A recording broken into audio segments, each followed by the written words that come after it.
getting to know Saint Sharbel as a hermit.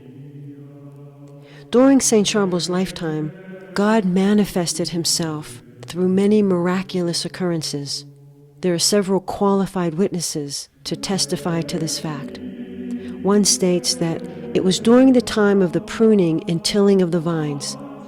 I had gone with a community to work there.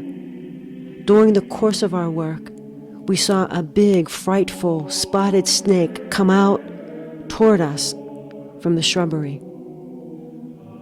He was hissing horribly, raising his tail and his head to strike. We were all afraid. Suddenly, the idea of crying out came to me. Where in the world is Father Sharbel? Call him. Father Sharbel arrived right away, went up to the snake, and said to us, "Do not touch him," for we were ready to strike with a stone. The animal remained immobile. Then, with a gesture of the hand, Father Sharbel showed the snake his way, telling him, "Get out of here." And to our great surprise, the animal softly slid in front of him and left. We then gave thanksgiving to God for having been saved from this danger. Another eyewitness testifies, a terrible madman became a danger to his own life and to those of others. A number of men, as well as myself, had great trouble bringing him to the hermitage. When he arrived at the chapel door, he refused to enter despite our efforts. I went to see Father Sharbel and informed him. Father Sharbel came and ordered him, "Enter the chapel." The madman obeyed without saying a word. But his posture was bad. "Get down on your knees like you should," said Father. He knelt down with his arms folded like an angel. Then Father Sharbel read the gospel over his head, and we brought him back calm and silent. He was completely cured. Another eyewitness testifies that one day he received an order from the superior to leave with 2 messengers in order to pray for a sick person. Father Sharbel accompanied him. On the way, he suddenly stopped halfway there, knelt down, and motioned to the messengers to do likewise. "Let us pray for the sick person, for he has just now died." Then getting up, he excused himself and returned to the hermitage. In another testimony written by one of his brother hermits, in 1885, a swarm of locusts hid the sun and came crashing down upon the fields of Anaya and the neighboring villages. They began destroying all the plants.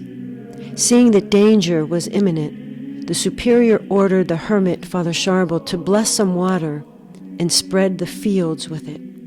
Father Sharbel went through with it. Every place that was touched by a drop of that water was protected from the locusts. The neighboring village took some of the water blessed by Father Sharbel and put it upon their fields and plants, and they observed that the insects didn't touch their fields as well. Hundreds of people started coming to the monastery to give thanks to Father Sharbel for the blessing. Father Sharbel returned all glory and praise to heaven. He was as humble as a child. He recognized that on his own he was feeble, poor, and infirmed. He sincerely believed from the bottom of his heart that he was the last of all men. Father Sharbel became a strong soul by faithfulness to God's grace. Throughout the 39 years of his priestly life, Father Sharbel said his Mass at 11 a.m., thus making the Mass the center of his day. His last Mass was during Advent. It was December 17th, 1898. It was an extremely cold winter.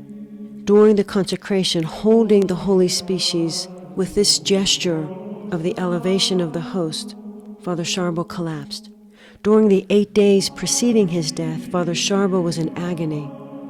And up until the last minute, Father Sharbel continued his Mass. His lips repeated the words of the Father of Truth prayer. It was on Christmas Eve, December 24th, 1898, when God wanted his 2 victims to be united in perfect resemblance. They both entered into life at the same time. Christmas here below and a Christmas in heaven. His body was transported into the chapel of the Hermitage, where he spent the night of Christmas before the tabernacle. Several of the brothers who came that evening said, "Here we are, unable to bear the harsh cold of this chapel for a single night. How was it that this father was able to live here for 23 years on his knees before the altar, every day from midnight until 11 o'clock in the morning when he rose to say his Mass?" The truth is that Father Sharbel is a saint who endured a continual martyrdom without complaint or anxiety. On Christmas morning, the body of the hermit was brought down from the hermitage and placed in the monastery tomb. At 3 o'clock in the afternoon, Christmas Day, 1898, after the liturgical prayer, Father Sharbel's funeral took place in a very simple but touching manner. Several proposed to place Father Sharbel's body in a special tomb, but the rule allowed for no exceptions. Therefore, he had to be buried like all other monks, without a coffin, and simply enveloped in his humble cassock.